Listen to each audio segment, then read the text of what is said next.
Welcome back. In this video, we will discuss a few of the options you have to sell your house. These include selling your house yourself or for sale by owner, enlisting the services of a real estate agent, or selling to a home buying company or what are now called an iBuyer. As with anything, there are positives and negatives of each, but I want to provide you information on all of the options so you can decide the best way for you to move forward if you want to sell your house and downsize. Marketing your house for sale by owner. There certainly is an appeal to marketing your house yourself and hopefully saving the 5 to 7% commission that would be paid to a real estate agent. This hopeful savings can disappear very quickly though. The bottom line is you still need to do something to attract a buyer. How will you attract potential buyers? A sign in the yard? With maybe a flyer box, newspaper ads or other publications, or online ads? Do you have the ability to get your house online and exposed to everyone looking to buy a house? One way or the other, you need to get the message out that your house is for sale to attract potential buyers. You may get lucky and, combined with a hot housing market, be able to find a buyer. More likely, however, this will require time, money, and a good deal of effort to be successful in finding a buyer. If you are fortunate enough to find a buyer, are they actually able to buy the house?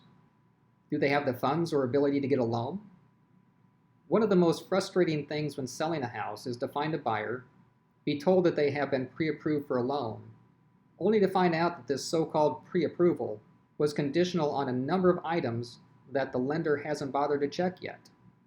It seems that many lenders don't collect all the information needed from the potential buyer to make a final decision about the loan until the buyer has found a house to buy and has a contract to buy it. By the way, this can also happen with buyers when listing a house with an agent, when the agent doesn't know what they should be asking of the buyer and/or other agent. Also, depending upon the current economic and lending climate, loans may be more difficult for buyers to secure. The banks and underwriters may get more selective of who they give loans to. Does your potential buyer have an agent? Even if you do not have an agent to list the house, many buyers are still represented by an agent and will want the seller to pay the buyer's agent commission. As with many things, this is negotiable, but if you have an agent bring you a buyer and you want to sell, you will most likely end up paying the commission. And you are likely to have buyers that will attempt to negotiate a lower price, knowing that you're not using an agent. The potential buyer knows that you are trying to save the 5 to 7% for not using an agent, and they will likely look to reduce the price of the house by at least that much. Again, this is negotiable, but you'll have to decide how much you want to sell the house, how much they want to buy the house, and negotiate the best outcome. Utilizing a real estate agent. One of the most positive aspects of utilizing the services of a real estate agent is that they can expose your house to a large market of potential buyers. They can also reduce a lot of the stress of selling a house by communicating with buyers and their agents so you don't have to. Is the agent marketing your house as well as they can or should be? Or are they just literally sticking a sign in the yard, putting your information on the multiple listing service, the MLS, and waiting for something to happen? Worse, are they putting the wrong information in the MLS? Are they placing pictures on the MLS that show your house in a positive light, or pictures that make your house look like it has been foreclosed by a lender or should be? When potential buyers are looking online at houses, you want to make sure that your house looks as good as it can to them. As mentioned in an earlier video, are you prepared for other realities when listing your house? Are you going to get and keep your house in show-ready condition? When agents are showing prospective buyers houses and decide at the last minute they'd like to see yours, will you mind receiving a phone call that they would like to show your house in the next 30 minutes? Do you mind showing your house evenings or any time a potential buyer wants to see it? Do you mind total strangers who may or may not be serious buyers walking through your house?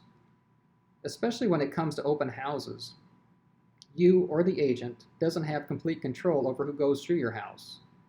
One of the biggest things to realize when listing your house is that the agent has no skin in the game. Yes, they should be working for you, but the reality is they don't have much to lose if your house doesn't sell, except for the time they have put in. A common problem I see is that an agent can be overly optimistic about what a seller will net from the sale if they list their house in an effort to get a listing.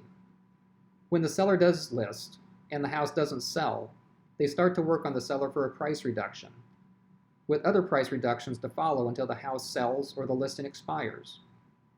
This can create a very unrealistic expectation for a seller of what they think they will net from the sale of the house.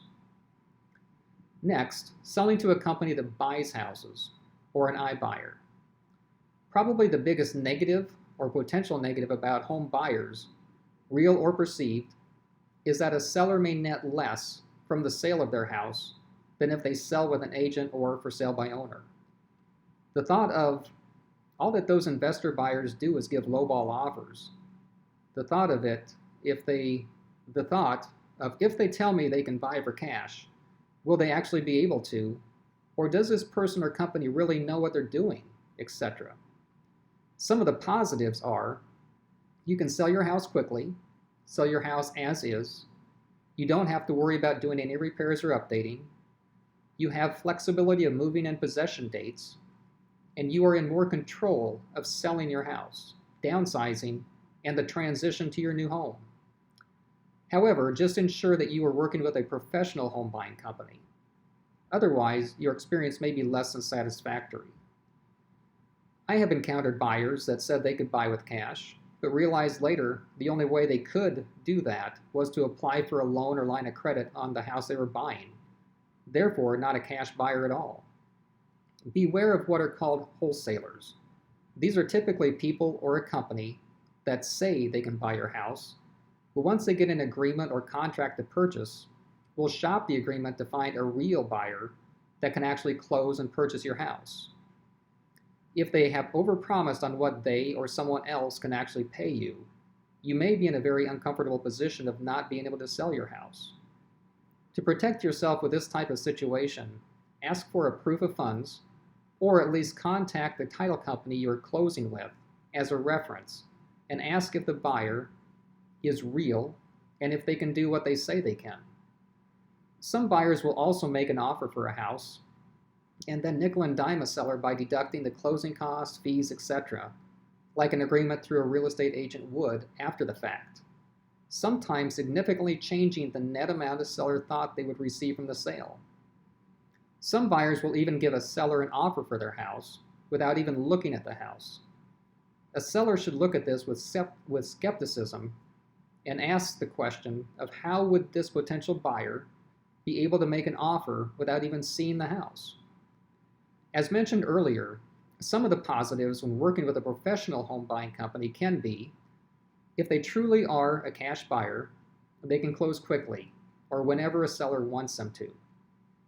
They can buy a house as is and do not come back and nickel and dime a seller unless an inspection shows items the buyer's own inspection would not be able to discover, such as a foundation inspection or other potentially hidden item. The buyer can close, giving a seller the peace of mind that the house is sold, but allow the seller to remain in the house until they are ready to move.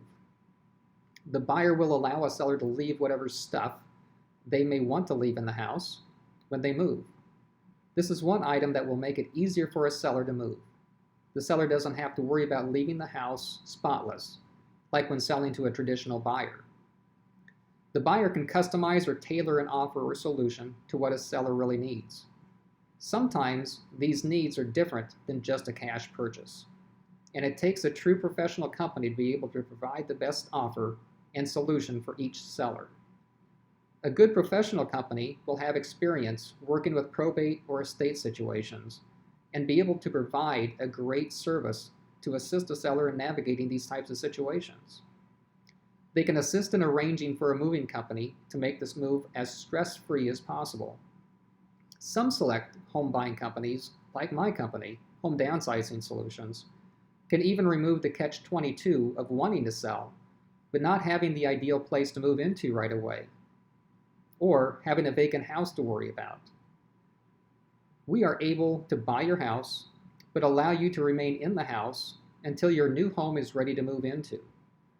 This also eliminates the problem of having to potentially move twice to get to the home you really want to be in. One of the biggest benefits of working with a professional house buying company is that you are in control of the sale. You decide when to sell. You decide when to move. In general, when working with a good professional house buying company, the sale of the house and move can be much easier and less stressful than selling in a different manner. When considering which of these selling options is best, it just depends on which benefits are best for your situation. It depends on which benefits of each may or may not be of value or enough value. The 5 to 7% commission paid to a real estate agent may be a bargain if they are able to market your house, minimize the hassles that can happen when having a house listed, attract a buyer, navigate the issues that can happen while your house is in escrow, and complete the sale with a satisfactory outcome. Maybe the benefits of a home buying company are valuable enough to accept a possibly lower amount for the house, namely not having to put the house on the market at all, selling your house as is, taking the items you want to take with you, and leaving the stuff behind, choosing the most beneficial time to move for your schedule, and in general, being in control of selling your house. I hope this has given you a good overview of the options you have available to sell your house. I want to provide you with the information necessary so that you can make the sale of your house and transition to your next home as stress and hassle-free as possible. On the next video, I have a special offer just for you, if you are ready, or even if you are just thinking about making the transition of selling your house and downsizing. Thank you for watching, and I look forward to seeing you on the next video.